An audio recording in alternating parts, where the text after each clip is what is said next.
Hey guys, tonight we begin with the absolute unit that was Homo neanderthalensis, the brawny, brainy, misunderstood cousins of ours who didn't just survive the Ice Age, they bench-pressed it. From their freakish strength to their surprising culture, Neanderthals weren't just cavemen, they were nature's gym rats with a flair for interior decorating. So before you get comfortable, take a moment to like the video and subscribe, but only if you genuinely enjoy what I do here. And let me know in the comments where you're tuning in from and what time it is for you. It's always fascinating to see who's joining us from around the world. Now, dim the lights, maybe turn on a fan for that soft background hum, and let's ease into tonight's journey together. If you walked into Ice Age Europe around 80,000 years ago, you'd probably freeze solid within 30 seconds. But before that happened, you might catch a glimpse of a Neanderthal, the local apex hominin, and possibly the only creature on Earth who looked like they could beat a mammoth in a wrestling match. Neanderthals weren't just different from modern humans, they were optimized for punishment. Imagine a person designed by a committee of bodybuilders, Arctic engineers, and someone who really liked forehead real estate. That's a Neanderthal. Let's start with the body. Neanderthals were shorter than us on average, around 5'4" to 5'6". But calling them short is misleading. They weren't small. They were condensed. Stocky frames, huge rib cages, broad shoulders, and a build so sturdy it looked like their skeletons had been reinforced for demolition work. Their bones were thick, dense, and frankly overqualified for anything less than full-contact mammoth takedowns. Their limbs were short and powerful, which helped conserve heat in brutally cold climates. Their hands were massive, with strong thumbs, perfect for crafting tools, grabbing prey, or, presumably, opening pickle jars that modern humans wouldn't even attempt. And then there's the face. Neanderthals didn't look weird. We look weird. Their skulls were long and low, with prominent brow ridges that could have doubled as ski jumps. Their noses were large and forward-facing, possibly as a built-in heater for that frosty Ice Age air.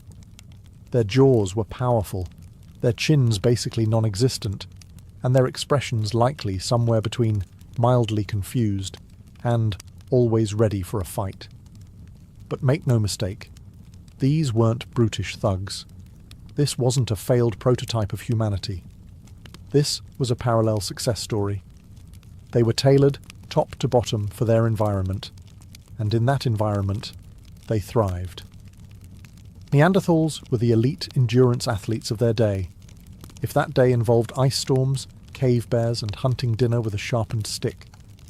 Every inch of them said, "Yes, I've broken several ribs. No, I don't regret it." If you've ever felt proud of your bone density after lifting a milk jug without hurting yourself, sit down. Neanderthals were walking fortresses. Their skeletons weren't just sturdy. They were medieval architecture sturdy. We're talking bones so thick they make modern human femurs look like discount chopsticks. Let's start with their legs. Neanderthal femurs were short and incredibly robust, designed not for running marathons, but for powering through rough, mountainous terrain, while carrying roughly half a reindeer on one shoulder. Their knees were shaped to handle constant bending and squatting, which is useful when you spend most of your day building fires, shaping stone tools, or elbow deep in large animal carcasses. Their arms, equally terrifying. Their upper arm bones were massively thick, and their forearms even thicker, a unique trait among hominins. This wasn't just for show. They weren't flexing on Instagram. They were literally built to wield heavy tools and haul enormous prey across rocky tundra. If modern humans are built like Swiss Army knives, Neanderthals were jackhammers with eyebrows. Even their rib cages told a story. Modern humans have a more barrel-shaped rib cage, tapering toward the waist. Neanderthals, however, had wide, flaring rib cages that gave them room for huge lungs, likely necessary to survive the cold, oxygen-thin air of glacial Europe. Basically, their respiratory system was the equivalent of industrial bellows. More oxygen in, more mammoth-chasing energy out. And let's not forget the skull. Not just the brow ridges, although those were magnificent. Their skulls were longer, flatter and thicker, with larger areas for muscle attachment. That meant powerful jaws and neck muscles. They could probably chew frozen venison without blinking. Interestingly, this reinforced skeleton came with a cost. They likely matured faster than us and may have had slightly shorter lifespans. But while they were around, they packed a lifetime of bruises, breaks, and brutal living into every year. Their bones show constant wear, healed fractures, joint damage, and blunt force trauma. Like they were auditioning for a prehistoric action film. Let's address the big, brainy elephant in the room. Neanderthals had huge brains. Not metaphorically, literally. Their brains were bigger than ours, about 1,500 to 1,150 cubic centimetres, compared to our modern average of 1,150. That's right, the so-called brute cavemen were walking around with high-performance cranial engines. And they didn't even have spreadsheets to suffer through. But before you crown them honorary professors, a disclaimer. Bigger doesn't automatically mean smarter. A blue whale has a massive brain and has yet to invent indoor plumbing. That said, Neanderthals weren't just carrying around cranial ballast. They used it. A large portion of their brain volume went towards sensory processing and motor skills, especially vision and movement coordination.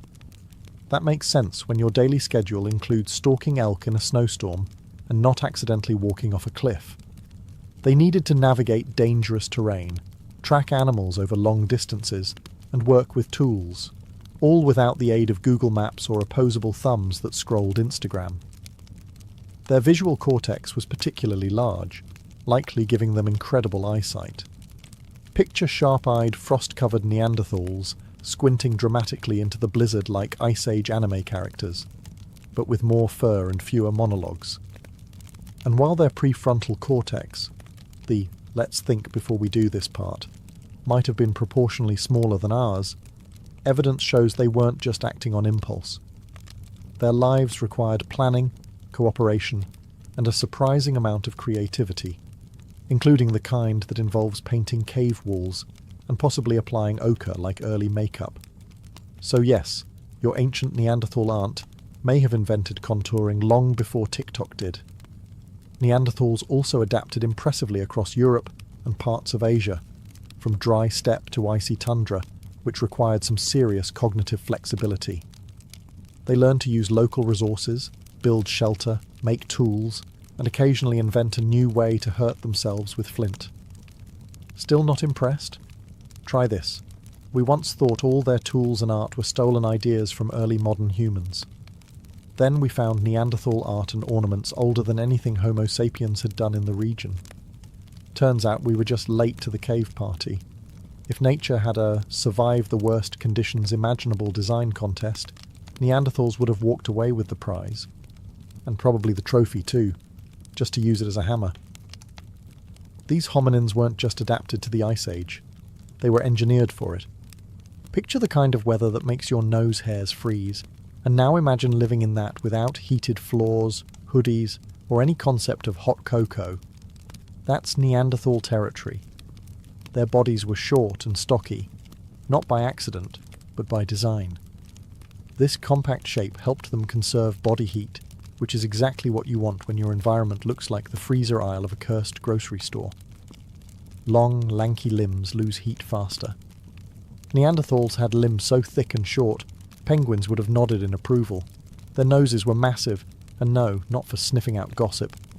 Their large nasal cavities helped warm and humidify frigid air before it reached their lungs. It was nature's version of an HVAC system, built directly into their faces. A useful adaptation, and a great excuse for having a face you could rest a brick on. Even their skin likely contributed to their icy resilience. While we can't know exact pigmentation, most scientists agree they probably had lighter skin tones to better synthesize vitamin D in low-light conditions. Because if you're going to survive 6 months of perpetual gloom, you'd better be able to wring sunshine out of a grey sky. Their lungs were likely enormous, needed to fuel bodies that were doing manual labour 24/7, climbing, hunting, hauling, carving, and occasionally inventing new ways to pull a muscle. That wide barrel chest wasn't for show. It was a prehistoric furnace. Clothing? Oh yes. They weren't running around in fur loincloths unless they were into that. Evidence suggests Neanderthals wore stitched hides to insulate themselves from the cold. And stitching isn't simple. It means they planned ahead, created tools, and probably had some version of winter wear and slightly less winter wear. In short, Neanderthals weren't barely surviving the Ice Age. They were thriving in it. They weren't nature's underdogs. They were nature's snowplows, designed to march through the cold, grunting softly, and wondering why the mammoths were always so dramatic about it. When you think of Neanderthal fashion, you probably imagine a single fur draped over one shoulder, maybe held on by a piece of vine, accessorized with a club and a general lack of self-awareness. But real Neanderthal clothing? Surprisingly sophisticated. Primitive, sure, but with more function than flair, and just enough chaos to make a medieval tailor weep. Let's be clear, Ice Age Europe wasn't a great place to experiment with fashion minimalism. If you went outside in winter wearing just optimism and vibes, you'd freeze solid before you could say, saber-toothed mistake. So Neanderthals got clever. Evidence suggests they didn't just wrap themselves in animal skins like discarded couch covers. They processed hides, softened them, and stitched them together, using bone needles. That's right. They were hand-sewing outfits out of deer and mammoth, before buttons were even a concept. And they didn't even complain on Reddit. And let's talk about accessories. Some Neanderthal sites contain eagle talons, pierced shells, and beads. These weren't strictly functional, which implies they liked a little flair, maybe a dash of symbolism, maybe even some Ice Age swagger. Imagine a Neanderthal walking into camp like, yes, this claw necklace is real. Yes, I caught the bird myself. No, you may not touch it. They also used ochre, a naturally occurring red pigment, on their tools, bodies, and possibly even faces. Was it war paint? Decoration? Some kind of social signal? No one knows for sure. But it does mean at some point, a Neanderthal looked at a red rock and said, "This would look incredible on my cheekbones." Now, were they ready for Fashion Week? Not unless the runway was covered in snow lit by firelight and followed by an intense hunt. But their clothing did what it needed to. It kept them warm, dryish, and protected from both the weather and judgmental Homo sapiens. Let's also not overlook the practical brilliance. Every outfit was biodegradable, locally sourced, and cruelty-based. Because, well, hunting. That's sustainable Ice Age fashion. Neanderthals weren't just strong. They were punch a woolly rhino in the face strong. The kind of strength that makes you question whether physics was working differently back then, or if they were just born with a natural gym membership to the universe. Everything about their anatomy screams power. Their muscle mass was enormous, especially in the shoulders, arms, and legs, areas needed for daily tasks like hurling spears, skinning animals, hauling carcasses, and occasionally moving boulders for fun. Their bone structure, as we've discussed, could support a small siege engine, which means those muscles weren't for show. They were functional gains. But how strong were they really? Estimates suggest a Neanderthal male could be up to 50% stronger than a modern human of the same size, and in terms of upper body strength, possibly even double. This isn't farm strong or dad strong. This is accidentally rip the door off your cave strong. They didn't just hunt from a distance with carefully thrown projectiles. No, Neanderthals preferred the close contact approach. They'd run up to large, angry Ice Age megafauna and jab them with spears at near point-blank range. Their version of dinner prep involved dodging tusks while keeping a firm grip on something that wanted them dead. And the wear and tear? Oh, it shows. Their fossil records are full of healed injuries. Broken arms, crushed ribs, damaged skulls. All signs that they weren't just strong, but resilient. If a Neanderthal broke something, they either walked it off or wrapped it in moss and hoped for the best. Then they went right back to hunting. Even their grip strength was absurd. Some researchers believe they could crush modern humans' hands without trying. Their thumbs were larger, their fingers broader, and their knuckles capable of damage usually reserved for medieval weapons. If you're picturing the Rock, but fuzzier and more likely to throw a stone axe at you, you're not far off. If there's one thing Neanderthal fossils consistently tell us, it's that these people lived hard. Not forgot to wear sunscreen hard. More like tackled a raging bison before lunch hard. Their skeletons read less like quiet prehistoric memoirs and more like accident reports from an Ice Age rodeo. Seriously, when paleoanthropologists looked at the trauma patterns in Neanderthal remains, they noticed something oddly familiar. The types of injuries, fractured ribs, broken arms, crushed faces, were strikingly similar to those found in professional rodeo riders. And no, that is not a joke. Apparently, if you regularly tangle with one-ton mammals for a living, your bones tell a very specific kind of story. Take Shanidar 1, for example. This poor guy had a blow to the head that crushed part of his skull, probably left him partially blind, and also had a withered right arm, likely from a healed break. His foot was damaged too. Basically, he was the human equivalent of a walking before photo in an orthopedic ad. And yet, he survived for years after those injuries. That means other Neanderthals were taking care of him. Because apparently, even if you're a tank of a man with one working eye and a limp, your Ice Age buddies still make room for you at the fire. Another famous case, La Chapelle au Sein, an older male with severe arthritis, missing teeth and spinal issues. And again, he was clearly cared for. So not only were Neanderthals getting injured in ways that would terrify modern OSHA inspectors, but they were also helping each other heal. Emotional support and survival. Neanderthals said, yes, we do both. But the frequency of these injuries also tells us about their lifestyles. These weren't people who hunted small game from a distance or foraged daintily. They got up close and personal with danger. Their weapons were mostly thrusting spears. Think stab rather than throw. And when you hunt like that, the animal usually fights back. The next time you trip on a rug and feel sorry for yourself, remember, Neanderthals spent their lives getting tackled by Ice Age death machines, shrugged it off with some moss and fire, and still lived long enough to invent personal grooming. Now that's resilience. Neanderthals didn't just survive the Ice Age, they brought fire to it, which is basically the prehistoric version of telling winter, not today, Satan. Now, they weren't out there throwing fireballs or inventing s'mores, but they absolutely knew how to make, maintain, and weaponize fire in ways that would have made a caveman version of Bear Grylls nod approvingly. How do we know this? Archaeological sites reveal clear evidence of hearths, centralized fire pits with charred bones, heated stones, and layers of ash, sometimes built up over years in the same spot. That's not just a random wildfire.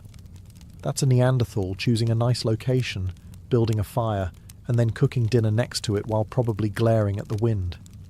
The prevailing theory is that they used methods like striking flint against pyrite, creating a spark that could ignite dry grass or moss. No matches, no lighters, no YouTube tutorials, just raw determination and a suspicious pile of rocks. The Ice Age version of hold my beer. They didn't just use fire for warmth either. Fire helped them cook food, which made it easier to chew and digest. This wasn't just a culinary improvement, it also unlocked more nutrients, reduced parasites, and possibly gave them more time to invent other helpful things, like gossip. Then there's the tool-making advantage. Heating flint can make it easier to nap or shape into tools. So it's possible Neanderthals were practicing thermal engineering before humans even figured out how to invent pointless committees. And let's not forget about defense. Fire scares predators. Sitting around a fire meant not only warmth and light, but a makeshift force field against anything that growled in the dark. Picture a bunch of Neanderthals roasting meat, telling stories, and casting intimidating shadows on the cave walls. Fire was their home security system. Were they the first to discover fire? Probably not. But they mastered it in their own steady, practical, and impressively chill way. They didn't flaunt it. They just quietly turned cold caves into livable homes and meat into slightly less chewy meat. Neanderthals didn't have multi-tools, screwdrivers, or YouTube how-tos. But give them a chunk of flint and a moment of silence, and they'd whip up a toolkit that could skin a deer, build a shelter, and possibly open a medieval wine bottle. Their tools weren't just sharp rocks. They were strategically crafted instruments made with attention to detail, purpose, and just the right amount of controlled violence. The primary technique they used? The Levallois method, a complicated multi-step process involving preparing a stone core in such a way that flakes could be removed in a predictable shape. In other words, they weren't just banging rocks together like toddlers. They were planning ahead, shaping cores, analysing angles, and executing cuts with such finesse that modern archaeologists sometimes mistake their work for early Homo sapiens craftsmanship, which frankly must be annoying for them. Among the Neanderthal tool repertoire were scrapers, points, awls, borers, and even hafted tools, blades attached to wooden shafts using tree resin and sinew. That's not just make-sharp thing. That's prehistoric composite engineering, which is a fancy way of saying duct tape, but way harder to invent. They used these tools for everything: butchering meat, tanning hides, woodworking, and probably the occasional angry gesture. And let's be real, anyone who can figure out how to glue stone to stick using tree goo and patience deserves a TED Talk. Their toolkits varied by region too. This means Neanderthals weren't just copying one another, they were innovating, adapting their methods to local resources, climates, and prey. One group might use limestone, another flint. Some even seem to have experimented with bone and antler tools. It's like prehistoric Etsy. And they weren't afraid of improvement. Over time, their tools got more refined, more efficient, and arguably more deadly. This wasn't evolution doing the work. This was brains and practice. When most people picture Neanderthals, they imagine grunting figures hunched around a fire, club in one hand, dinner still twitching in the other. But the archaeological record tells a different story. One where the same people who could dismember a reindeer in 5 minutes also paused to decorate a shell or bury a loved one with flowers. Yes, Neanderthals had culture, and not just the kind that grows on old meat. Let's start with burials. Multiple Neanderthal sites show evidence of intentional graves, often in shallow pits, sometimes with grave goods or traces of pollen, suggesting flowers may have been placed with the dead. Whether this was spiritual, symbolic, or just a prehistoric version of "he liked plants," we may never know. But the point is, they cared. They mourned. They didn't just toss grandma behind a boulder and call it a day. And then there's art. For years, it was assumed Neanderthals didn't do art. That was supposed to be our thing.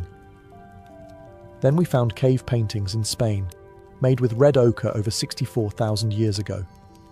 Spoiler, that's before modern humans showed up in Europe. That awkward silence you hear is anthropology professors re-evaluating everything they once said with confidence. Neanderthals also collected decorative objects, pierced shells, feathers, eagle talons, things that served no obvious practical function unless they were secretly inventing cosplay. Some may have been used as ornaments, ritual objects, or social signals. Either way, they weren't just about surviving, they were about meaning. There's even a mysterious cave structure found in France, deep underground, made from broken stalagmites arranged into rings. No sunlight, no apparent use, no graffiti, just Neanderthals, 176,000 years ago, building in the dark like they were summoning something, or maybe just being weird. Who knows? And we can't forget language. They had the hyoid bone, crucial for speech, and genes related to language processing. So they may not have written poetry, but it's safe to say they weren't just grunting. Somewhere, a Neanderthal once looked at another and said something meaningful. Probably about meat, but still, meaningful. Let's talk about what you're really curious about. Yes, Neanderthals and modern humans. got together, romantically, biblically, DNA testably. When early Homo sapiens migrated into Europe and Asia around 60,000 years ago, they ran into the locals, the Neanderthals, and rather than treating them like distant cousins at a wedding, they did the evolutionary equivalent of asking, "You up?" with zero irony. We know this happened because it's written in our genes, literally. Most people of non-African descent today carry about 1 to 4% Neanderthal DNA, which means somewhere in your ancestry, one of your very, very, very great-grandparents had an Ice Age date night that got out of hand. Was it love? Survival strategy? A prehistoric version of, well, the gene pool's not that big. Scientists are still debating. Some encounters were probably consensual, others less so. It's hard to say for certain what prehistoric romance looked like, but we do know it left genetic fingerprints that still linger in things like immune system traits, skin tone, and possibly your tendency to dislike cilantro. Also interesting, this wasn't just a one-time fluke. Genetic evidence shows that interbreeding happened multiple times, in different places, over thousands of years. So clearly, it wasn't just one confused Homo sapiens at a very dark cave party. And it wasn't all in one direction. Neanderthal males and Homo sapiens females seemed to mix more frequently, possibly due to the sheer charisma of early human travel stories and slightly better cheekbones. Though we'll never know if the Neanderthals were more impressed by conversation skills or fire-starting ability. What we do know is that this mixing didn't result in a blended superspecies. The Neanderthals eventually disappeared, but parts of them live on in us. Your slightly wide nose? That could be a Neanderthal gift. Your love of red meat and aversion to cardio? Also suspicious. Before you laugh at Neanderthals for their giant brows or suspicious fashion choices, you should probably check your ancestry report, because statistically speaking, you might be part Neanderthal. No offense, it's science. Thanks to genome sequencing and the tireless efforts of geneticists with high-powered microscopes and too much coffee, we now know that most people of non-African descent carry about 1 to 4% Neanderthal DNA. That means if you're watching this and your great-great-great-great-great-great-grandparent wore fur and didn't blink during snowstorms, congratulations, you're a little bit Ice Age. And this ancient inheritance isn't just a quirky footnote, it shows up in real ways. For starters, Neanderthal genes have been linked to traits involving skin tone, hair texture, immune response, and even pain sensitivity. So if you sunburn easily, react strangely to allergens, or stub your toe and feel like you've been shot, you may have the Neanderthal edition of human firmware. There's even evidence that Neanderthal DNA affects how people sleep, process fat, and respond to certain medications. Some studies suggest it may influence mood regulation, meaning, yes, your brooding tendencies and general grumpiness in winter may be genetically justified, but it's not all good news. Some Neanderthal gene variants have also been linked to conditions like type 2 diabetes, depression, and nicotine addiction. So while your ancient cousins might have helped you survive a woolly mammoth ambush, they might also be partly responsible for your impulse to buy snacks and doomscroll at 2 a.m. It's also worth noting that African populations, whose ancestors didn't interbreed with Neanderthals after migrating out of Africa, have little to no Neanderthal DNA. But they do have traces of other archaic humans, like the Denisovans, meaning the human family tree is less of a clean chart and more of a tangled, romantically chaotic shrub. Neanderthals thrived for nearly 300,000 years, surviving ice ages, saber-toothed predators, and each other. They were the original Europeans, the true locals. And then, roughly 40,000 years ago, they vanished. Quietly. No dramatic extinction event. No comet. Just fade to black. Like they missed the memo about sticking around for the Holocene. So what happened? One theory is climate change. As the last ice age began shifting, Neanderthals struggled to adapt to new environments. Their hunting grounds changed, large game became scarce, and even mammoths started acting dramatic. For a group built to dominate the cold, warming weather was less summer vibes and more existential crisis. Another theory, competition with Homo sapiens. When modern humans arrived in Europe, they brought things like long-distance weapons, more varied diets, and that extremely annoying habit of surviving everywhere. They reproduced faster, travelled farther, and possibly talked more, which in a species contest counts for a lot. It's also likely that Neanderthals were outnumbered. Their populations were smaller and more isolated, meaning less genetic diversity. A serious problem when every winter is a survival game show and your neighbours are reproducing like it's a competitive sport. And yet, this wasn't a violent takeover. There's no massive evidence of genocide or battles. If anything, Neanderthals and humans coexisted for thousands of years, traded DNA, shared ideas, and probably some awkward campfire conversations, and slowly blended until there weren't any pure Neanderthal populations left. The last known Neanderthals likely lived in southern Iberia, places like Gibraltar, where they held on for a few thousand years more like the final flickers of a candle. The archaeological record goes quiet. No new tools, no new burials, just stillness. But this wasn't a failure. It was a chapter, and one that left a permanent mark. Neanderthals didn't go out with a bang, but their influence lives on. Not in monuments or scrolls, but in DNA, in bones, in blood. They weren't erased, they were absorbed. For most of modern history, Neanderthals got the short end of the evolutionary stick. Not in terms of biology, but in public relations.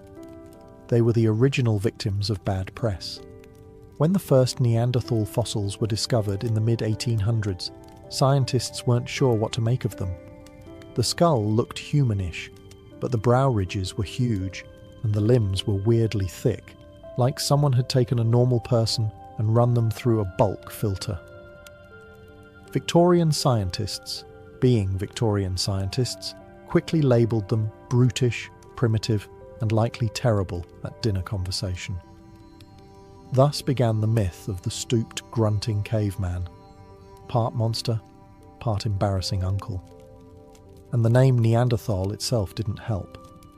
It sounded harsh, like something that might live under a bridge and throw stones at goats. Early reconstructions didn't do them any favours either.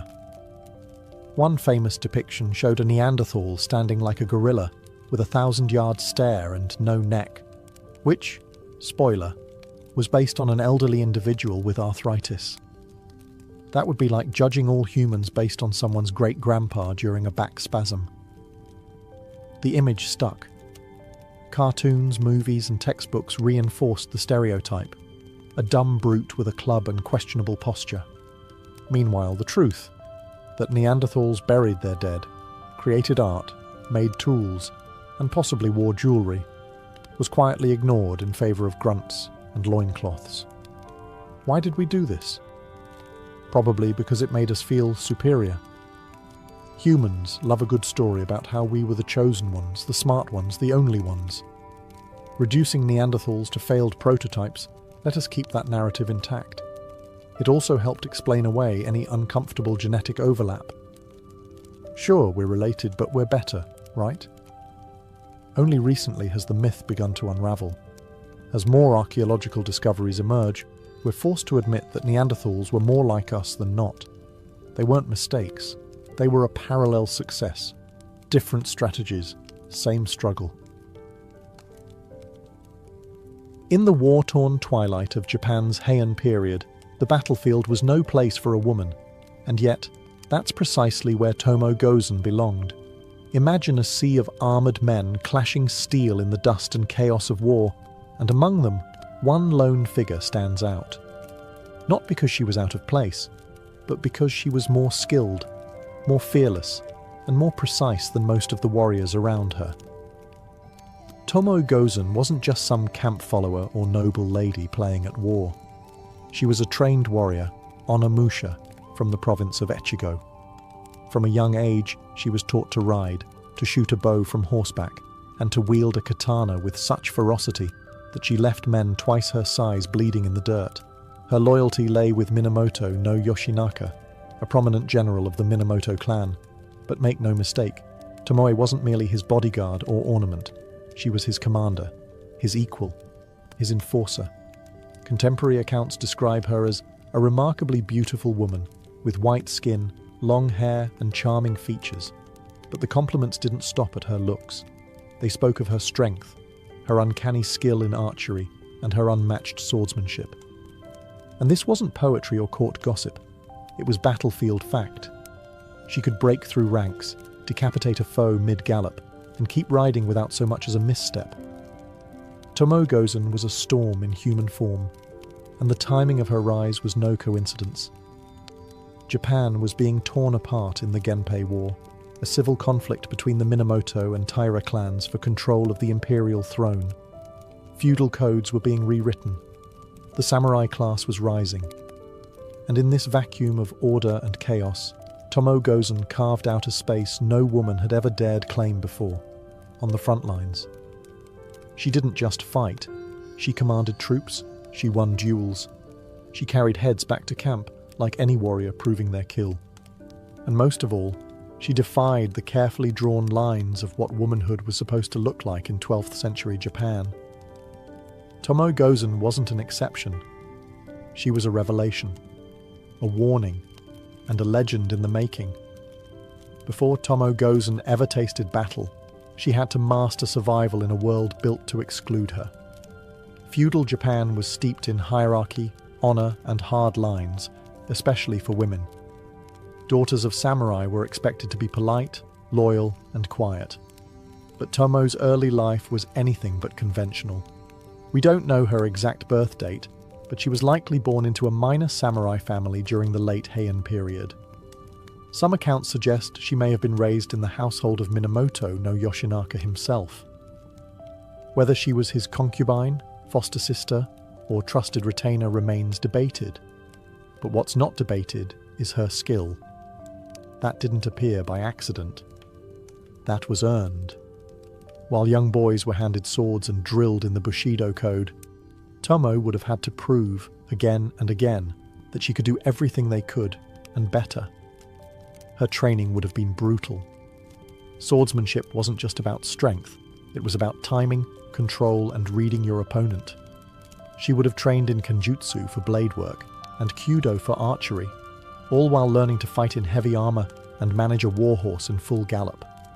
In the rare moments of peace, she likely learned the nagintata, a curved blade polearm traditionally associated with female warriors. But make no mistake, this wasn't some symbolic ceremonial practice. This was preparation for real violence. Tomoe's fighting style combined elegance and lethality, and she didn't just keep up with the men, she often surpassed them. This phase of her life, before the battles, before the legends, was marked by isolation. Most women didn't carry swords. Most women didn't speak in strategy meetings. And most women weren't expected to live long on the battlefield. But Tomoe forced the world to bend around her. Every skill she learned had to be twice as sharp, twice as precise, and twice as deadly as her male counterparts. Because if she failed, no one would call it a soldier's mistake. They'd call it a woman's weakness. And so, before Tomoe Gozen could ever carve her name into the history books, she first had to carve her place into the samurai world, blade by blade, day by day, in silence and shadow. Not by invitation, but by sheer will. By the time Tomoe Gozen reached adulthood, Japan was on the brink of collapse. The Genpei War, a bitter civil conflict between the Taira and Minamoto clans, erupted in 1180. It wasn't just a clash of armies, it was a complete reshaping of the country's power structure. Emperors were being manipulated like chess pieces, and the warrior class was about to seize control of history. And Tomoe, she was right in the thick of it. Her lord and possible lover, Minamoto no Yoshinaka, was a distant cousin to the more famous Minamoto no Yoritomo. But unlike Yoritomo, Yoshinaka wasn't content with standing in the shadows. He wanted control over Kyoto, over the Minamoto clan, over the entire country. And when war broke out, he didn't hesitate. He raised his own army in the northern provinces and began his campaign southward, Right beside him, Tomo Gozen. She wasn't just a token warrior to show off in court. Tomo led troops into battle. She made strategic decisions. And when the fighting got bloody, she was at the front lines, blade drawn, giving orders most men wouldn't dare to question. She was a symbol of Yoshinaka's audacity, his willingness to defy tradition and win by any means necessary. The Genpei War was a savage affair. Battles were fought on rivers, in forests, through mountains. Arrows rained like monsoon storms, and hand-to-hand combat left the earth soaked in blood. One of Tomo's most famous victories came during the Battle of Yokotagawara, where she reportedly led a charge that decimated enemy forces. Chronicles claim she personally took the heads of several samurai and presented them as trophies. It wasn't for vanity, it was for proof. Every kill was a receipt, every head a message. But war wasn't just about glory, it was about loyalty and betrayal. As Yoshinaka gained power, tensions rose with Yoritomo, who saw his cousin's ambition as a threat. The Minamoto clan, already splintered by pride and ego, began to turn inward. While the Taira remained the enemy on paper, Yoshinaka now had to watch his back. Tomoe, ever loyal, stayed close. But even the strongest sword couldn't cut through politics. And as the war intensified, so did the pressure. Not just on Yoshinaka's claim to power, but on Tomoe's place in history. As the Genpei War dragged on, Yoshinaka's ambition outpaced his alliances. In 1183, after a series of brilliant military victories, he achieved what many thought impossible. He drove the Taira out of Kyoto and took control of the imperial court. At that moment, he was the most powerful man in Japan. And standing beside him, as always, was Tomoe Gozen, victorious, loyal, and bloodstained. But power is a double-edged blade. Yoshinaka had dreamed of restoring imperial authority, but the emperor and court nobles quickly realized he was as uncontrollable as the war he fought. He plundered the city, antagonized Kyoto's elite, and began making moves that alarmed even his fellow Minamoto. Most damning of all, he tried to take control of Emperor Go Shirakawa, a symbolic act of supreme authority that would doom him politically. Minamoto no Yoritomo, now the de facto leader of the Minamoto faction, responded with swift condemnation. He declared Yoshinaka a traitor and dispatched two loyal generals, Minamoto no Noriyori and the famed Minamoto no Yoshitsune, to eliminate him. The Minamoto Civil War had begun, and Tomo Gozen was now fighting not against the Taira, but against her own clan. What followed was a rapid, tragic descent. Yoshinaka, once the bold and reckless upstart, found himself outmaneuvered and outnumbered. He retreated from Kyoto with only a handful of loyal retainers, including Tomoe. They made their final stand at the Battle of Owazu in early 1184. It would be a last gasp, not for glory, but for honor. As the enemy closed in, Tomoe fought like a demon unleashed. Chronicles say she charged into the enemy lines, found the strongest warrior she could, and promptly decapitated him before riding back through the carnage. It wasn't just skill, it was a message. Even in defeat, she wouldn't be erased. But Yoshinaka knew it was over. Legend holds that he asked Tomoe to leave the battlefield, not because he doubted her bravery, but because dying alongside a woman would be considered shameful for a samurai general. It was a cruel irony. The fiercest warrior at his side was being dismissed to protect his legacy. Did she obey? Some sources say yes. Others suggest she vanished into battle and was never seen again. Either way, the fall of Yoshinaka was the end of an era and the beginning of a myth. Snow blanketed the battlefield. It was February of 1184, and the plains of Owazu were quiet, too quiet for the bloody storm about to come. Minamoto no Yoshinaka stood with only a few dozen men left, once a conqueror of Kyoto, now a fugitive of his own clan. His final stand had come, and Tomoe Gozen, ever at his side, was not about to let him die alone. The odds were hopeless. Hundreds of enemy warriors, led by Yoshitsune and Noriyori, bore down on them. Their armor gleamed, their horses kicked up frozen earth. And amidst the frigid winds, Tomoe Gozen adjusted her helmet, drew her sword, and charged into legend. According to the 14th century Heike Monogatari, Tomoe did not retreat. She surged forward like a whirlwind, seeking the strongest opponent she could find. Hatakeyama Shigetada, a famed warrior in his own right. Whether out of fury, desperation, or a refusal to die quietly, Tomoe didn't wait for introductions. She locked blades, unseated him, and cut off his head in one fluid motion. One final trophy. This wasn't just showmanship. It was samurai ethos in motion. To die beautifully, to fight to the last breath, to prove oneself in the face of impossible odds. For Tomoe, it was also the moment that would define her for centuries. This singular act, recounted and reimagined by countless generations, became her battle cry echoing across time. Meanwhile, Yoshinaka's horse became stuck in a rice paddy, and a volley of arrows brought him down. His loyal companion Imai Kanehira committed suicide in dramatic fashion, placing his sword in his mouth and leaping from his horse. The warlord's inner circle had been extinguished. But Tomoe, here the records diverge.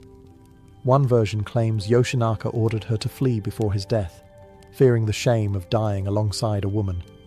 Others say she refused, fought her way out, and vanished into the mountains. Still others say she was captured, forced to marry an enemy general, and later became a nun. None of these endings have been confirmed. But one thing is certain. Her last recorded act at Owazu was not one of surrender. It was one of defiance. Tomoe Gozen didn't just disappear. She ascended into legend, carried on the back of one perfect, furious, final charge. After the blood-soaked snows of Owazu, Tomoe Gozen vanished from the official records, as if she rode straight off the battlefield and into myth. No historian can say with certainty what happened to her, and perhaps that's fitting. Warriors like Tomoe weren't supposed to survive. They were supposed to die with their lord, their sword, and their honor. But Tomoe? She may have chosen something far more rebellious: to live. The Heike Monogatari, our main source on Tomoe's life, offers conflicting stories. One claims she was captured and forced to marry one of Yoritomo's generals, Wada Yoshimori. She bore him a child, and after his death, she became a nun, retreating from the world of steel and politics. Another tale claims she cut off her long warrior's hair, assumed a new identity, and vanished into the mountain monasteries of Nagano, never to be seen again. Yet another version hints that she continued to wander the countryside as a ronin, an unaligned warrior, hired for private vengeance and borderland skirmishes. And then, silence. Centuries of it. The truth, buried somewhere under folklore, scrolls and oral tales, may never surface. But Tomoe's vanishing act became part of her power. By slipping out of history, she became immortal. She was no longer constrained by one ending, one role, or one version of femininity. Instead, she became a symbol of possibility. What makes her story even more enigmatic is how Japan itself evolved in her absence. The rise of the shogunate under Minamoto no Yoritomo marked the beginning of the Kamakura period, a rigid, patriarchal era where women were pushed further into the background. Female warriors didn't vanish completely, but they were increasingly sidelined, romanticized, or erased. And yet, Tomoe endured, not in the dusty scrolls of official history perhaps, but in the stories mothers told their daughters, and soldiers whispered around campfires. She became a ghost that haunted the samurai ideal, the woman who fought like 10 men, but answered to no one. Over time, poets, playwrights, and artists resurrected her, sometimes as a tragic lover, sometimes as an avenging demon, sometimes as the last true samurai, but always, always as a figure who defied expectations and left a trail of mystery behind her.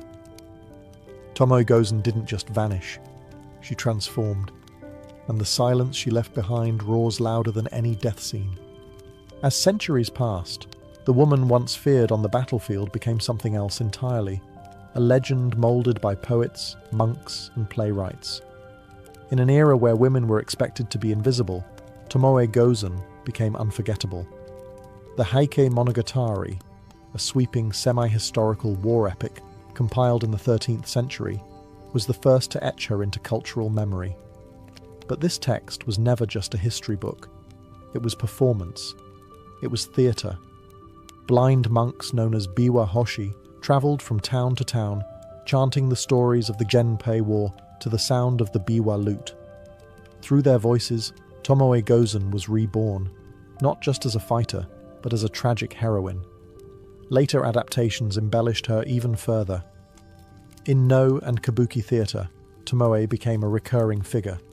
Her beauty exaggerated, her loyalty dramatized, her battles stylized to perfection.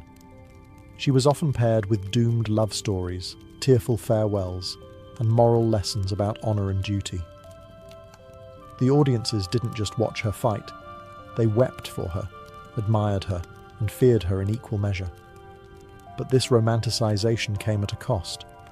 The real woman, the one who decapitated enemies and led cavalry charges, was gradually softened. Over time, her armor was traded for flowing kimono. Her swordplay became metaphors for feminine resilience.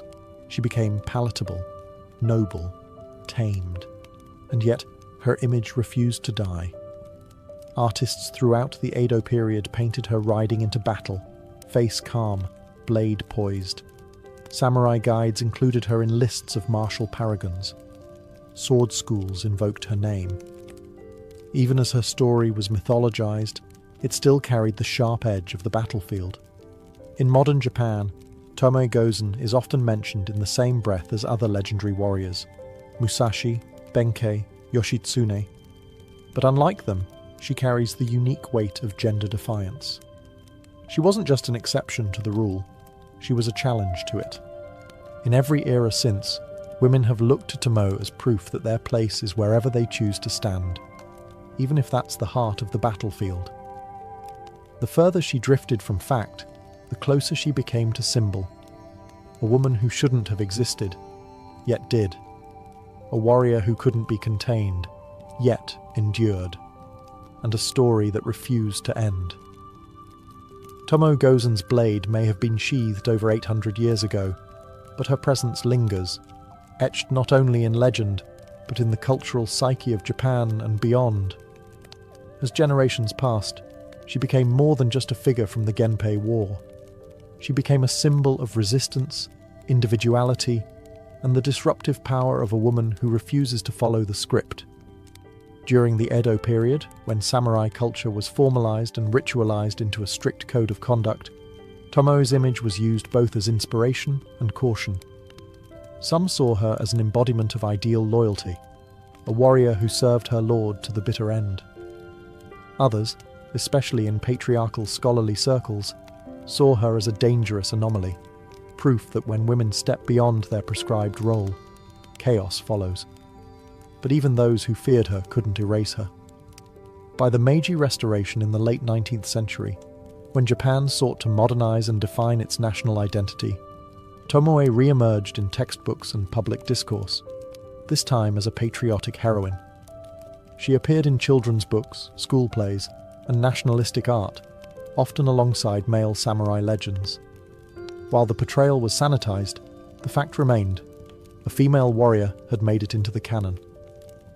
In the 20th and 21st centuries, Tomoe's legacy evolved once again. She became a favorite subject for manga artists, video game developers, feminist scholars, and filmmakers. In a media landscape full of cookie-cutter characters, Tomoe stood apart, a woman whose legend wasn't based on romance, but on combat. She wasn't the lover left behind. She was the one who picked up the sword and fought forward. Modern portrayals of Tomoe reflect shifting attitudes. Some cast her as a feminist icon, others as a tragic figure of unfulfilled destiny. Some present her as a warrior spirit haunting the battlefields. No matter the interpretation, she is always strong, always complex, and always just beyond the reach of complete understanding. Even in politics and education, Tomoe Gozen has become shorthand for defiance. Schools are named after her. Martial arts dojos cite her in their lineage. She appears on stamps, posters, and even anime storylines. Her name invoked whenever someone needs to prove that a warrior's soul can come in any form. She may have fought one war, but her presence continues to rally people across every battle for identity, justice, and place. Tomoe Gozen never asked to be remembered. She didn't leave behind memoirs, letters, or poetic reflections. She left behind the only thing that truly mattered to a warrior of her age, a legacy forged in blood, loyalty, and fire. And in doing so, she achieved something few in history ever manage: immortality without asking for it. Unlike many women of her time, Tomoe wasn't preserved because she fit society's ideals. She was preserved because she broke them. Every time she swung her blade on a battlefield swarming with men who thought her unworthy, she rewrote the rules of feudal Japan. And though she vanished into obscurity, her absence only made her story louder. In a culture where silence often defined a woman's worth, Tomoe's silence after Owazu has become its own kind of roar. The absence of concrete facts surrounding her fate has given generations of artists, scholars, and revolutionaries permission to fill the void with meaning. She has become the embodiment of possibility, proof that one can defy the structure and still become legend. Her name lives on not just in literature and pop culture, but in the spirit of every woman who refuses to be invisible, every athlete who pushes beyond her limits, every leader who's told she's too bold, every fighter who doesn't wait for permission to stand her ground. Tomoe Gozen isn't just a historical figure. She's a standard bearer of defiance wrapped in silence. Today, statues of her stand in Nagano and across Japan. Schoolgirls study her in history classes. Cosplayers dress as her at anime conventions. Martial artists whisper her name as they train with the naginata. She even appears in international games and series, reminding global audiences that the archetype of the female warrior isn't fiction, it's history. And yet, her greatest power may lie in the fact that we still don't fully know her. Was she a concubine turned general? A foster daughter raised in the art of war? A lone ronin who walked into the mountains and never looked back? We may never uncover the full truth, but maybe that's the point. Tomoe Gozen was never meant to be one story. She was meant to be many, not bound by records nor erased by time, just eternally riding, sword drawn, into the legend she forged herself. Before satellites lit up the sky and compasses pointed north, ancient mariners stared out over endless horizons and asked the boldest question of all: what's out there? These weren't reckless fools. They were engineers, navigators, and dreamers. And with little more than the stars overhead and the winds in their sails, they carved sea routes that would become the first arteries of global connection. Humanity's relationship with the sea began tens of thousands of years ago. Some of the earliest evidence of watercraft dates back over 40,000 years, long before the agricultural revolution. Even then, early humans were already using rafts to reach distant islands like Australia, which required crossing hundreds of miles of open ocean. These were not lucky accidents. They were planned journeys, made with a clear understanding of tides, winds, and celestial patterns. By 3000 BCE, maritime technology was flourishing. Cultures in Mesopotamia, the Indus Valley, and along the Nile were already using boats for trade and fishing. But it wasn't until certain cultures took to the high seas that true oceanic navigation began. These early seafarers faced enormous challenges: no maps, no written instructions, and often no guarantee they'd ever return. And yet, they went, driven by necessity, curiosity, and survival. They read the waves like a book. They observed how clouds formed over islands, how birds flew at certain times of day, and how the stars rotated across the sky. The night sky, in particular, became their greatest tool. Polaris in the northern hemisphere, for instance, served as a fixed point for orientation. In the southern hemisphere, navigators watched the Southern Cross. These seafarers learned to feel the subtle push of currents beneath their hulls. They learned the sound of the wind in their sails, and most impressively, they passed this knowledge down orally for generations, through chants, stories, and sacred traditions. Their tools weren't compasses or astrolabes. Their tools were memory, observation, and intuition. This wasn't just survival, it was science before science had a name, a way of knowing the world that married nature and culture.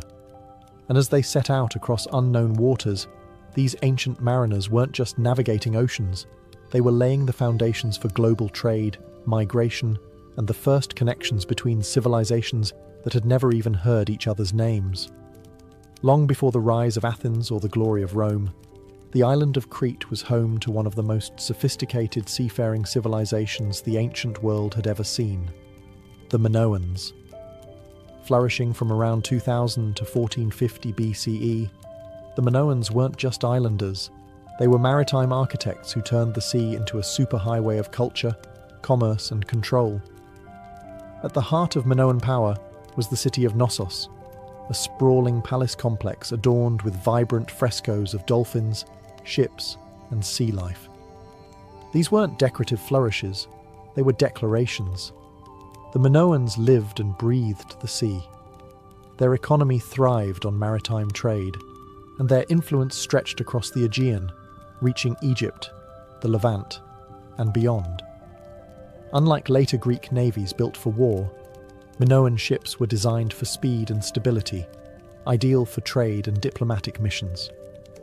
Their vessels, often decorated with bird or bull motifs, used square sails and rowers to navigate the calm yet unpredictable Mediterranean. These ships carried everything from olive oil and wine to pottery and bronze. But more than goods, the Minoans carried ideas, art, religion, and technologies, dispersing them like waves across the Aegean. And how did they navigate? While there are no surviving Minoan navigational charts, archaeologists believe they relied on a combination of star-based navigation and visual markers, coastal headlands the colour of the water, bird flight paths. Their consistent returns from long journeys suggest a deep understanding of seasonal winds and maritime rhythms, long before anyone wrote them down. One of the most remarkable signs of Minoan maritime prowess is their role in the development of the Greek alphabet. By interacting with Near Eastern cultures like the Phoenicians, the Minoans helped pave the way for one of history's most influential scripts. Their ships weren't just ferrying cargo, they were floating vessels of cultural exchange. But like many sea-based powers, their end may have come from the very ocean they mastered. Around 1450 BCE, a volcanic eruption on the nearby island of Thera, modern-day Santorini, may have triggered tsunamis and ash clouds that devastated Minoan ports and destabilized their control. Whether by nature or invasion, their ships eventually disappeared from the waves. Still, the Minoans left behind more than ruins. They left behind a legacy of what it meant to rule not by land, but by sea. If the Minoans were the artists of the sea, then the Phoenicians were its tireless entrepreneurs.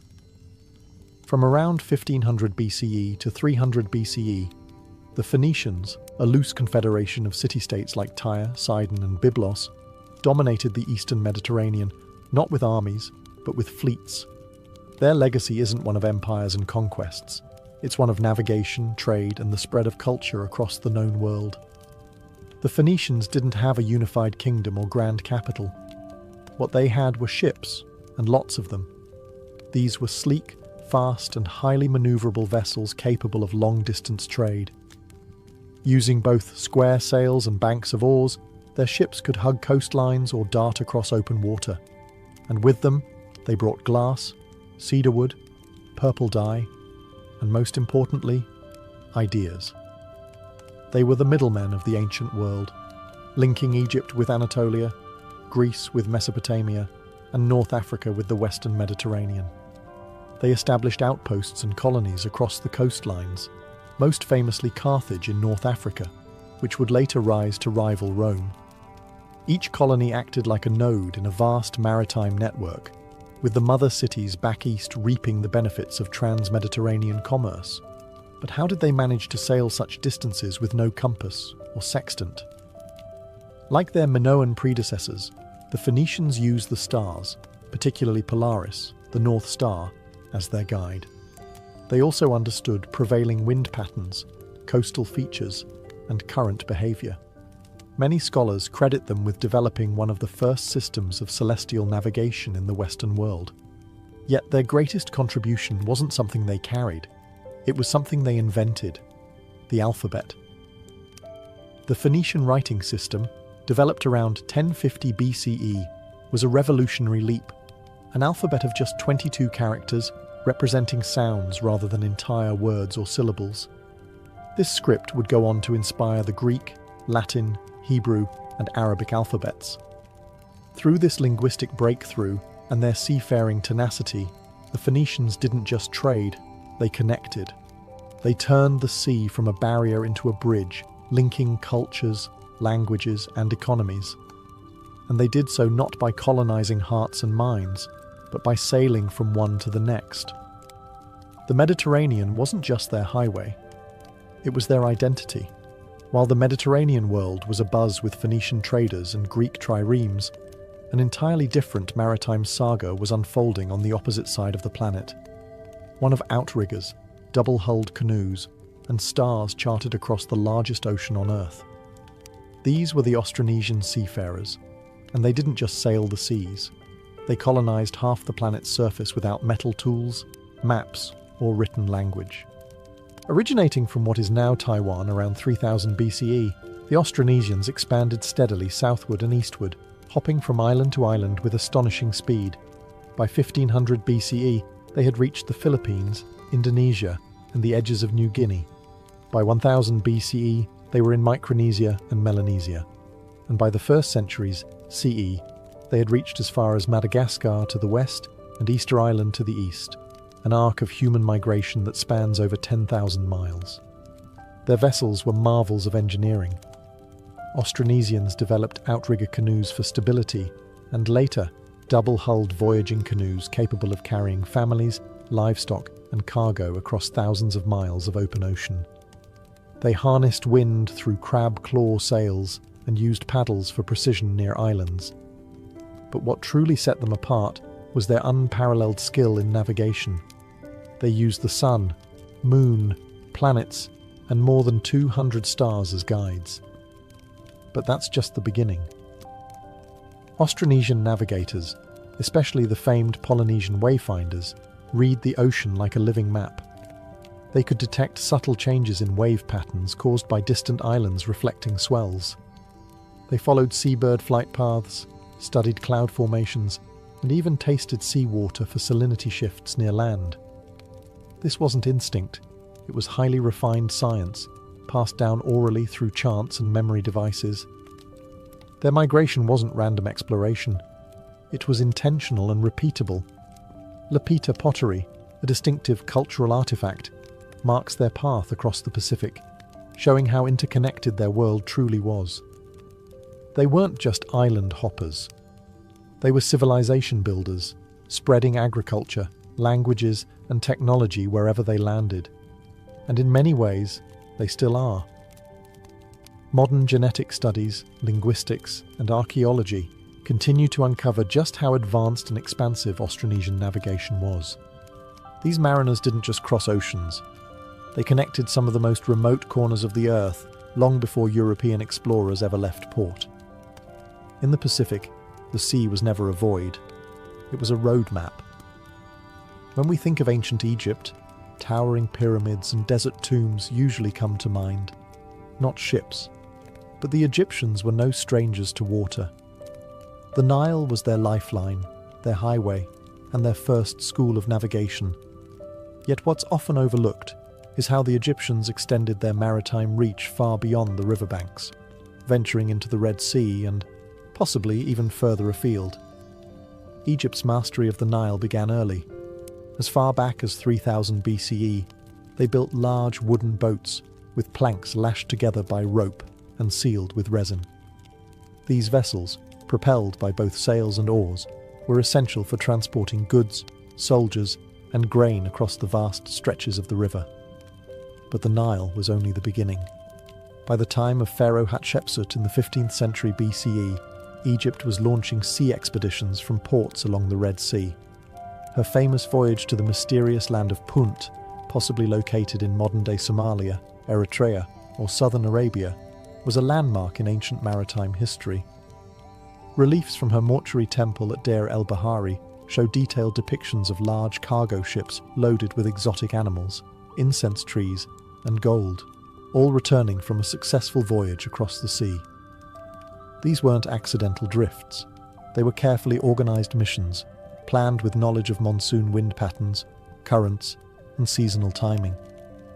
Egyptian sailors would have hugged coastlines, used star patterns for navigation, and relied on maritime scouts, perhaps even recruiting skilled local sailors from the Red Sea region. Some theories even suggest Egyptian contact with the Indus Valley via indirect maritime trade, especially during the peak of Mesopotamian Indus-Egyptian interaction. While direct evidence is limited, items such as ivory, lapis lazuli, and spices hint at a broader Indian Ocean trade network in which Egypt may have played a part. The ships themselves were engineering marvels for their time. Built from imported cedar wood, mostly from Lebanon, Egyptian seafaring vessels featured curved hulls and large square sails. These ships could carry heavy loads and withstand the swells of the Red Sea. Though the Egyptians never became a dominant naval power like the Phoenicians, they left an important legacy. They were among the first to treat maritime voyages as royal, sacred, and strategic endeavours. Their sea journeys were extensions of their empire, diplomacy, and divine authority. On land, they built pyramids, but on water, they launched ambition. Amid the dusty plains of modern-day Pakistan and northwest India, once thrived one of the world's oldest urban civilizations, the Harappans, or the Indus Valley Civilization. Flourishing between 2600 and 1900 BCE, they built cities with advanced sanitation, standardized bricks, and remarkable urban planning. But buried beneath this archaeological brilliance is another truth, one less spoken but deeply significant. The Harappans were maritime traders. Unlike Egypt or Mesopotamia, the Harappans left behind no deciphered writing, no grand naval reliefs, and no epic tales of sea voyages. Yet clues of their maritime prowess quietly dot the archaeological record. Excavations at Lothal, a major Harappan port city in Gujarat, revealed what many believe is one of the world's earliest known dockyards. Measuring 218 metres long with floodgates and channels, it connected to an ancient river that flowed to the Arabian Sea, proof that Harappan engineers weren't just thinking inland, but outward. Artifacts tell the rest of the story. Harappan seals and goods, beads, ivory, ceramics, have been found in Mesopotamia, specifically in the Sumerian cities of Ur and Lagash.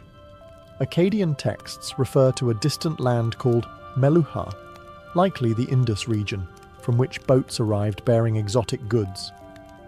In return, the Harappans received silver, tin, and lapis lazuli, suggesting a complex trade network stretching from the Persian Gulf to the broader Near East. But how did they sail? While no complete Harappan ships survive, miniature models, terracotta boats, and carved depictions suggest the use of flat-bottomed rivercraft and seagoing vessels. They likely used the same seasonal monsoon winds that would later drive Arabian and Indian traders across the Indian Ocean. Harappan mariners probably hugged coastlines, stopping at natural harbours and estuaries, and navigated using celestial cues and current patterns. Unlike the warrior-focused empires of their time, the Harappans were remarkably peaceful. Their cities show little evidence of warfare or fortifications. This makes their maritime connections even more intriguing. They weren't conquering foreign shores. They were connecting them through trade and diplomacy. And then, around 1900 BCE, the civilization began to decline. Rivers shifted, trade dwindled, and cities were abandoned. Their script faded with them, leaving behind a silent question. Just how far did their ships sail? Though their voices are lost, the water trails remain, etched in harbours, seals, and silent stones. For the ancient Greeks, the sea wasn't just a pathway, it was destiny. Cradled by the Aegean, Ionian, and Mediterranean seas, Greek civilization emerged in a world where sailing was as essential as farming. From the age of Homeric epics to the height of Athenian naval dominance, the Greeks turned maritime culture into art, science, and strategy. Their earliest stories, those of Odysseus battling sea monsters and Jason chasing the Golden Fleece, weren't mere myths. They were reflections of a people intimately tied to the sea. Greek city-states like Athens, Corinth, and Rhodes all relied on the ocean not just for trade, but for identity. Their gods had dominion over waves. Their heroes set sail. Their empires floated on hulls of wood and ambition. By the 8th century BCE, Greek colonists were setting out across the Mediterranean, founding cities from Sicily to the Black Sea coast. These colonies weren't military outposts. They were trade hubs, cultural satellites, and vital ports in a vast economic web. Goods flowed both ways: olive oil, wine, and pottery from Greece, grain, metals, and slaves from afar. To navigate, Greek sailors relied heavily on coastal sightlines, the stars, especially the rising and setting of specific constellations, and oral navigation knowledge passed through generations. Their ships evolved from simple merchant vessels to formidable war machines like the trireme, a sleek, three-tiered galley rowed by up to 170 men and armed with a bronze battering ram. The trireme was more than a ship. It was a floating expression of Athenian democracy and power. At its peak in the 5th century BCE, Athens boasted the most powerful navy in the ancient world. The Delian League, originally a defensive alliance against Persia, became an Athenian-led maritime empire. Their navy ensured control over sea lanes, tributes from allied cities, and the free flow of resources into Athens, feeding its golden age of philosophy, architecture, and drama. But with power came vulnerability. The Peloponnesian War against Sparta saw Athens' over-reliance on sea dominance backfire. Naval defeats, blockades, and internal strife brought about its downfall. Still, the legacy endured. Greek maritime innovations in cartography, celestial navigation, and shipbuilding laid the groundwork for Roman and later European seafaring. And their belief that the sea was a stage for glory, knowledge, and tragedy echoes in Western thought even today. For a people who started as landlocked farmers and shepherds, the Romans were late to embrace the sea. But once they did, they didn't just join the naval powers of the ancient world, they crushed them. The Mediterranean, once a patchwork of rival fleets and scattered colonies, became what the Romans proudly called Mare Nostrum, our sea. Early Rome was no maritime superpower. The Etruscans and Greeks dominated Italy's coasts, while Carthage, founded by Phoenician settlers, ruled the western Mediterranean with the most formidable navy in the region. But everything changed during the Punic Wars. Faced with Carthage's naval superiority, the Romans made a bold move. They reverse-engineered a captured Carthaginian warship. In an astonishing feat of industrial determination, they built an entire fleet, hundreds of ships, in mere months. But they added something uniquely Roman: the corvus, a boarding bridge that turned sea battles into land combat. This innovation played to Rome's strength in infantry, allowing legionaries to storm enemy ships as if they were charging a fortress. Victory over Carthage in the Punic Wars handed Rome not only naval dominance, but also control over Sicily, Sardinia, Spain, and eventually the entire Mediterranean coastline. Roman galleys, both military and merchant, patrolled sea lanes, transporting grain, troops, and exotic goods from Egypt, Gaul, Syria, and beyond. Ports like Ostia and Alexandria bustled with activity, turning the Mediterranean into a Roman highway. The Pax Romana, a period of relative peace lasting 2 centuries, was made possible largely through this maritime control. The sea, once a place of pirate fleets and clashing empires, became a stabilized zone of commerce. Grain shipments fed the capital. Luxury goods, silk, spices, pearls, flowed in from India and China via maritime routes, stretching to the Red Sea and Persian Gulf. Roman sailors used a combination of dead reckoning, coastal sailing, and celestial navigation. aided by detailed maritime itineraries known as periploi. Though lacking compasses, they mastered the rhythms of wind and current, especially the Etesian winds that made return voyages in the eastern Mediterranean predictable. Rome didn't just conquer by land, it sustained itself by sea. Its navy protected trade, enforced imperial will, and ensured communication across vast distances. With their fleets, the Romans did what no other culture had yet managed. They turned the chaotic sea into a controlled empire. Long before modern maps, compasses, and diesel engines, the ancient world was already connected by an invisible latticework of sea routes, drawn not with ink, but with wind, memory, and stars. From the reed boats of the Nile to the double-hulled canoes of the Pacific, these early maritime cultures didn't just explore the seas, they defined them. And their legacy still lingers in every port, every trade route, and every ship that crosses the waves today. The knowledge passed down by Minoans, Phoenicians, Austronesians, Egyptians, and others became the bedrock of future navigation. These cultures discovered how to read the sky like a map, how to sail with the rhythms of the earth, and how to build ships that could survive months at sea, all without metal hulls or written charts. Their discoveries weren't isolated, they were cumulative. Each seafaring civilization learned from its predecessors or neighbours, contributing a new stitch in the tapestry of global navigation. Phoenician alphabets enabled the record-keeping necessary for complex maritime trade. Austronesian navigation traditions, preserved orally for generations, inspired 20th century efforts to revive wayfinding without instruments. Greek observations of the stars and winds laid the groundwork for ancient geography. Roman engineering gave us ports and lighthouses still echoed in today's harbour design. Even more significant than the tools were the connections. Maritime routes allowed ideas to travel faster than armies. Religions spread by sea. So did technology, crops, language, and diseases. The maritime cultures of the ancient world didn't just move objects, they moved civilizations. Without them, the ancient Silk Roads would have stopped at the shoreline. Without them, empires might never have risen, and distant peoples might have remained strangers forever. And yet, for all their accomplishments, so many of these early sailors remain nameless.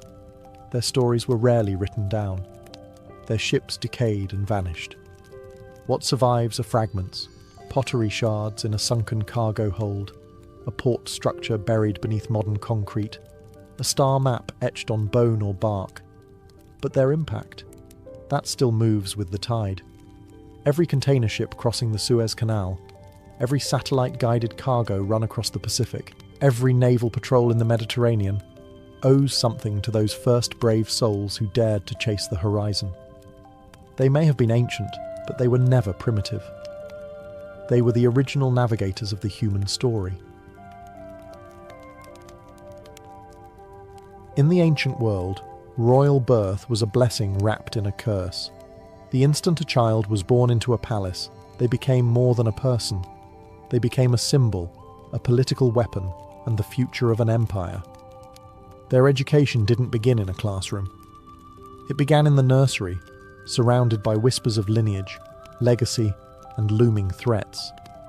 Unlike common children, who learned survival through labour, elite children were groomed for leadership from the start. Every gesture they made, every word they spoke, was watched, corrected, and crafted. Their lives were performances in training, rehearsals for thrones they had not yet earned. They didn't learn to read for leisure. They learned so they could read treaties. They didn't learn to speak to express themselves. They learned to command obedience, recite laws, and deliver carefully calculated flattery to foreign envoys. The content of their education depended heavily on geography and dynasty, but the goals were universal: control, charisma, and continuity. A Babylonian prince might be drilled in cuneiform by scribes, while an Egyptian heir would be introduced to priestly hieroglyphs, rituals, and sacred myths. In Greece, philosophy was essential. In Persia, etiquette was military. In China, Confucianism ruled the curriculum.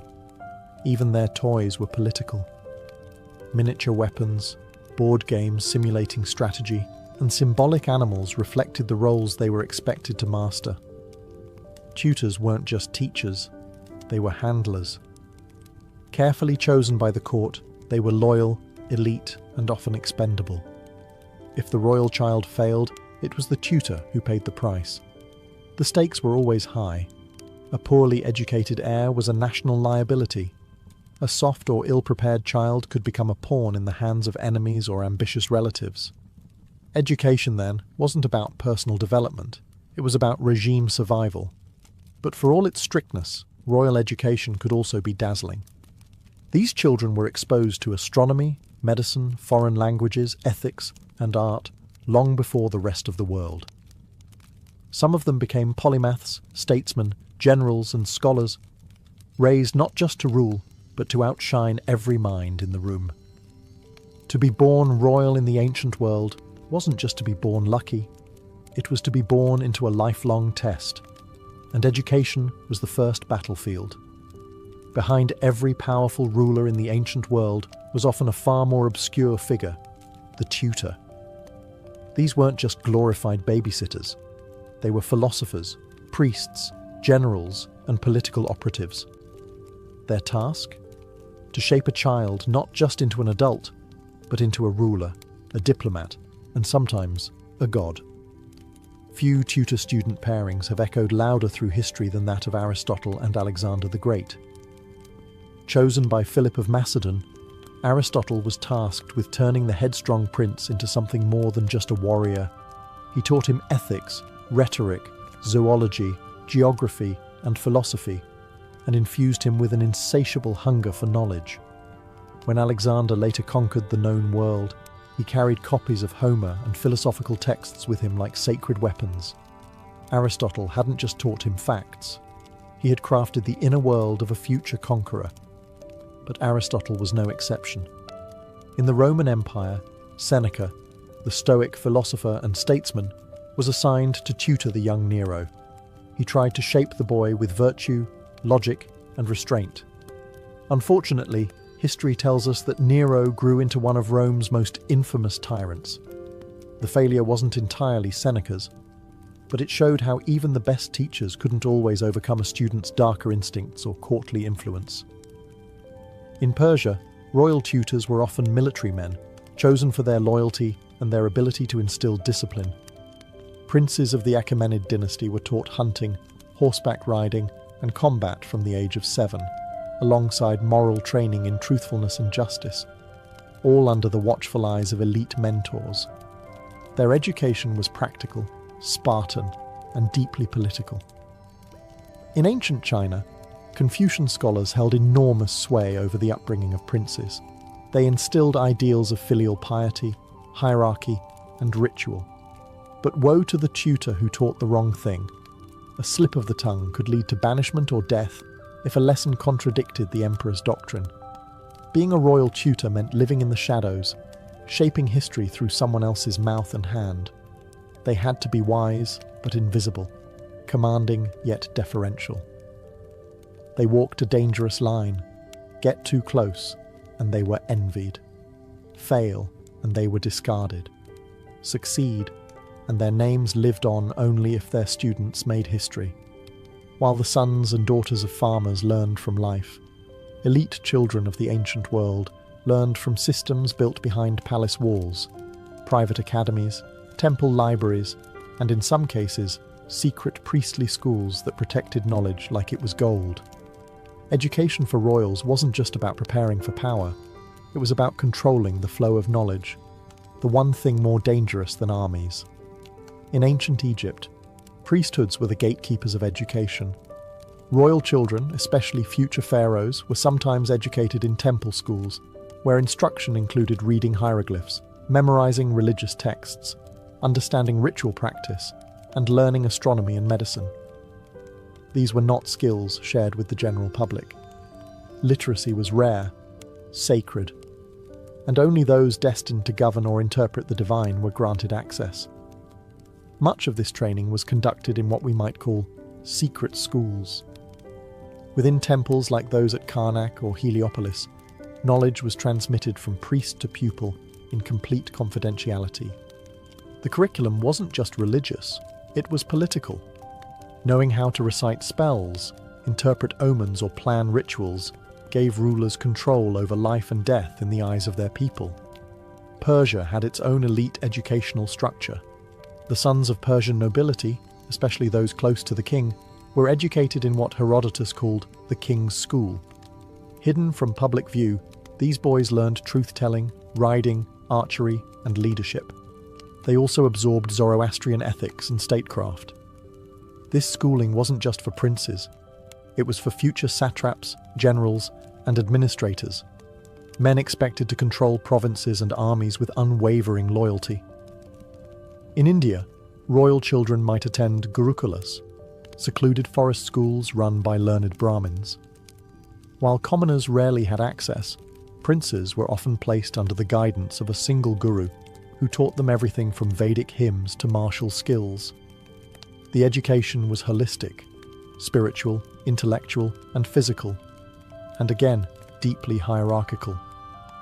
Knowledge was tailored to caste, role, and destiny. Even in Greece, where education was more democratized in some cities, elite children like those in Sparta or Athens received specialized training. Spartan royal sons were placed in the agog, the state-run military academy. Athenian aristocrats hired private tutors in logic, strategy, and rhetoric, because knowing how to win a war was only half the battle. Knowing how to win an argument could be even more important. In all these worlds, knowledge wasn't merely taught. It was guarded, passed like a sword, meant only for those who could wield it. In the ancient world, royal women were rarely expected to lead armies or govern states, but that didn't mean their education was trivial. In fact, for many dynasties, the instruction of elite daughters was just as calculated and strategic as that of their brothers. Because royal women weren't only daughters, they were future queens, priestesses, political pawns, and sometimes power players. In Egypt, royal women could hold immense influence. Queens like Hatshepsut and Nefertiti didn't merely stand beside pharaohs. They ruled, built temples, and engaged in diplomacy. This required education. Princesses in Egypt were often taught by temple priests in reading hieroglyphs, reciting religious texts, managing estates, and performing sacred rituals. Those destined to become God's wives of Amun were initiated into priestly orders, learning rites and theology far beyond the reach of commoners. Some even participated in governance with knowledge that rivaled their male counterparts. In Persia, royal women were kept behind palace curtains, but they weren't idle.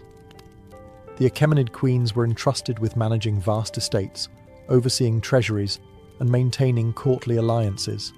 To do so, they were taught bookkeeping, diplomacy, and political etiquette.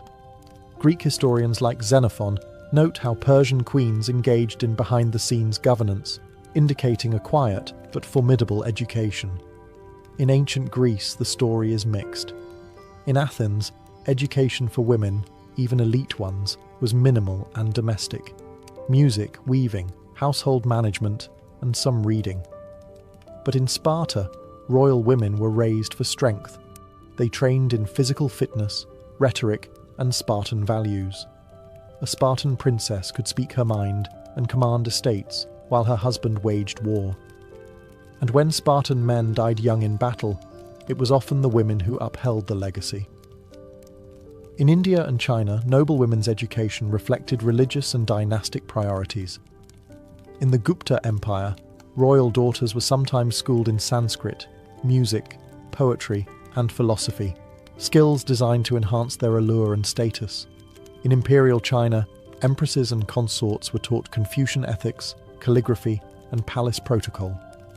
Those destined for political roles, like Empress Lu Ji or Wu Zetian, went far beyond, mastering governance, surveillance, and statecraft under the guise of etiquette. Royal women walked a delicate path. They were expected to charm, not rule, but when circumstances changed, they often stepped into power. And when they did, their education wasn't a frill, it was their arsenal.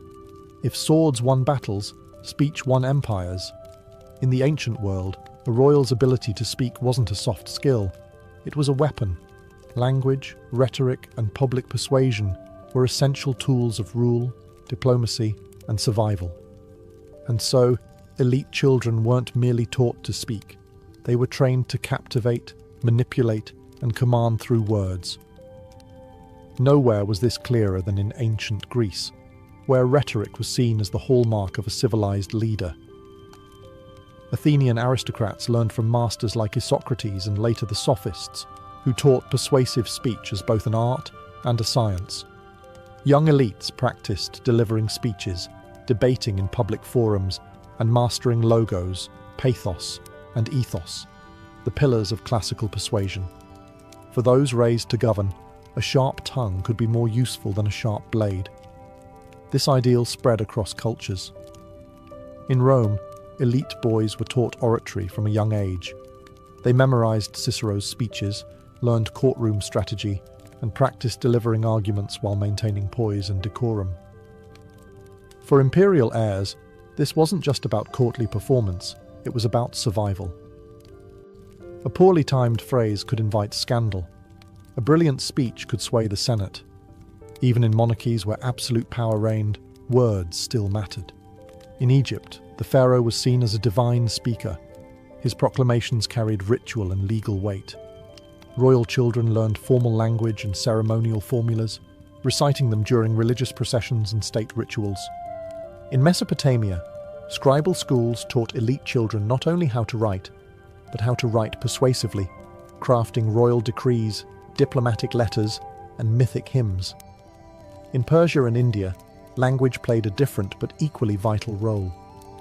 Persian princes were trained in multiple tongues: Old Persian for court, Aramaic for diplomacy, and sometimes Greek or Median. They learned how to negotiate, compliment, and intimidate with tone and timing. Indian royal students, especially under the Maurya and Gupta empires, studied Sanskrit epics and philosophical texts like the Arthashastra, which offered tactical lessons in rhetoric, espionage, and diplomacy. Even in cultures where oral tradition reigned, like among Celtic and Germanic elites, storytelling and speech-making were forms of authority. A prince who couldn't speak well couldn't lead, because in the end, power wasn't just taken, it was spoken into existence.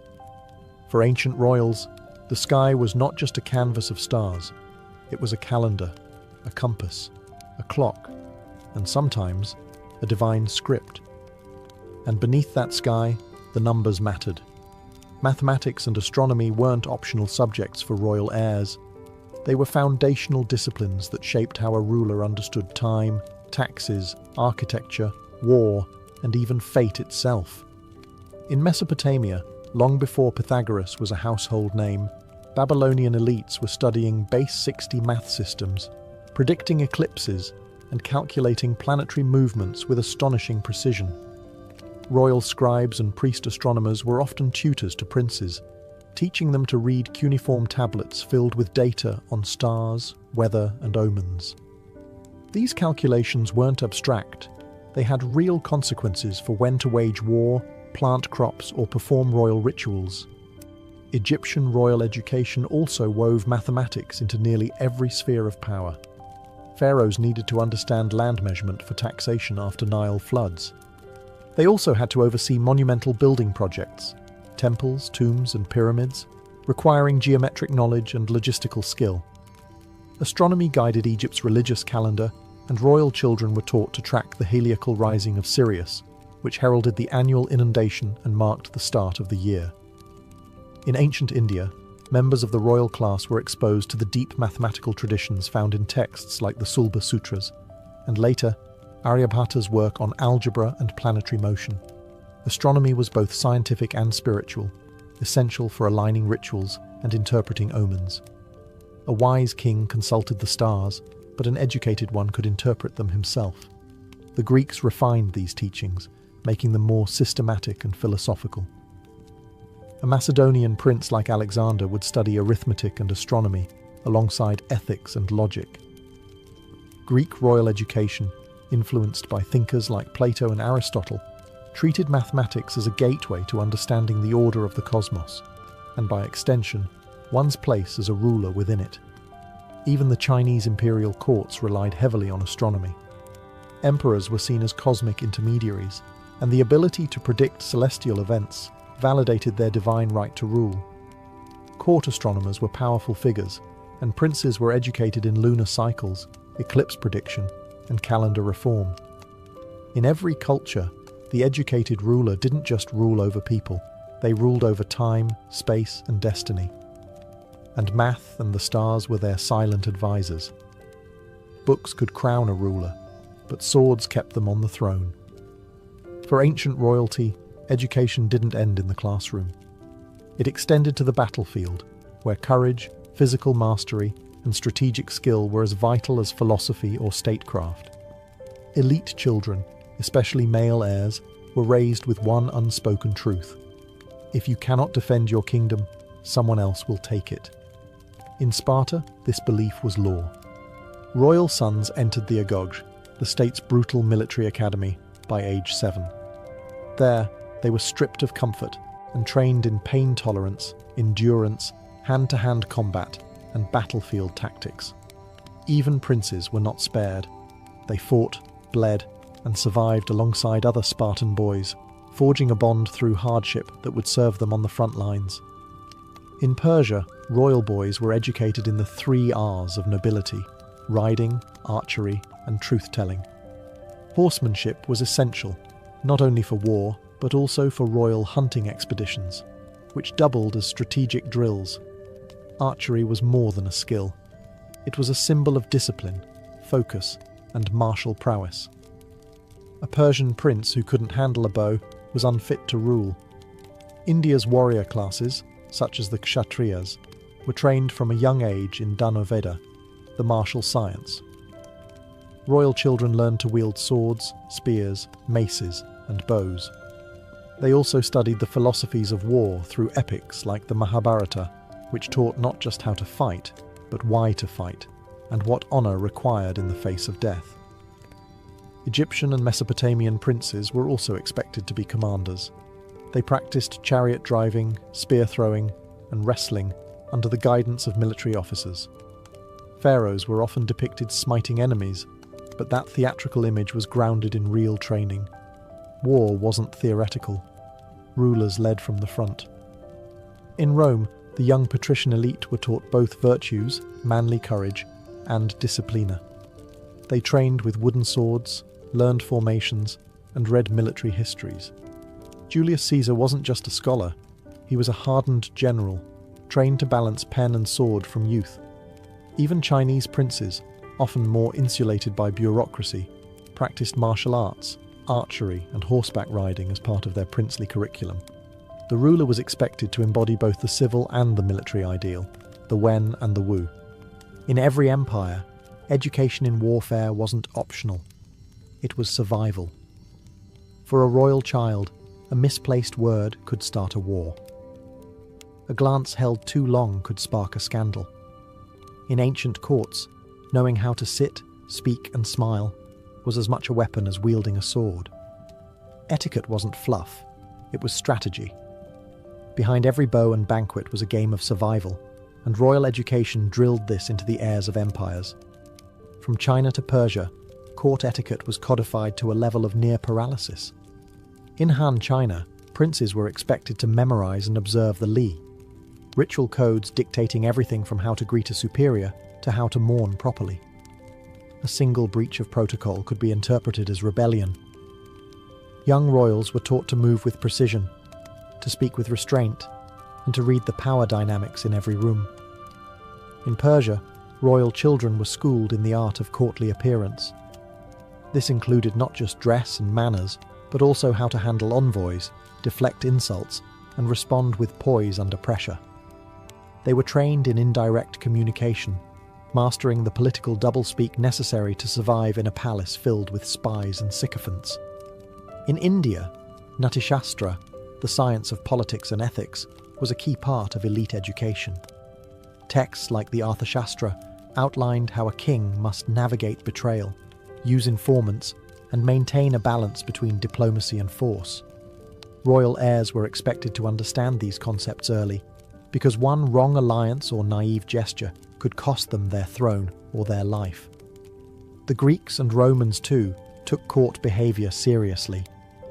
Athenian elites were schooled in charis, personal charm and grace, while Roman boys learned the art of flattery, public conduct and surveillance.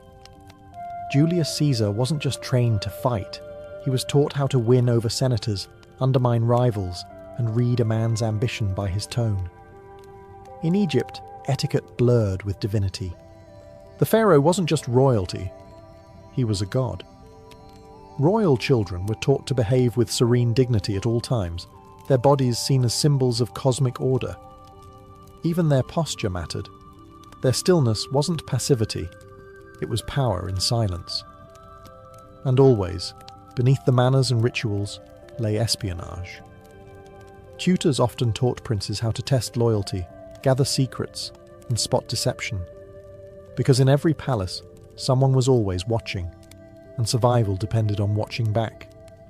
A royal education was never just about shaping a child, it was about shaping the future of a dynasty. For ancient elites, every lesson in logic, battle, etiquette, and language carried the weight of generations. A well-educated ruler could unite kingdoms, stabilize empires, and earn immortality in marble and myth. A poorly prepared one could unravel everything. In many ways, royal education was the empire's gamble on itself.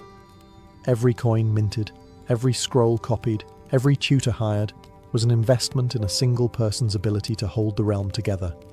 And the pressure on that child, whether prince, princess, or pawn, was immense. Take Alexander the Great. His conquest of half the known world wasn't just fueled by ambition or cavalry tactics. It was rooted in years of tailored instruction under Aristotle, who instilled in him a thirst for knowledge, debate, and divine destiny. Alexander didn't merely conquer, he carried with him Greek culture, science, and diplomacy, becoming a symbol of Hellenistic unification. Contrast that with Nero, who was also rigorously trained by none other than the Stoic philosopher Seneca. He had every educational advantage Rome could offer, yet still descended into cruelty, paranoia, and excess. His failure wasn't just personal. It cast a shadow over the Roman imperial image, igniting revolts and tarnishing Rome's authority for years. Education, it turned out, was not a guarantee. It was a crucible. For royal women, the stakes were no less grave. A queen consort could become regent, a princess could be married off as a peace offering, or rise to rule in her own right. The education of figures like Cleopatra or Wu Zetian wasn't a luxury, it was preparation for empire. Their ability to speak multiple languages, manage treasuries, and navigate deadly court politics kept them alive, and in power. Even long after their deaths, the impact of these royal educations endured. Many rulers became patrons of learning, founding academies, libraries, and temples of knowledge. Their own childhood instruction became the model for future generations, repeated, refined, and ritualized. In the end, the education of the royal child was never just about the child. It was about legacy, about ensuring the past didn't die, and that the future could be ruled with wisdom, not just force. Because in the ancient world, the throne was inherited, but the ability to keep it, that had to be taught.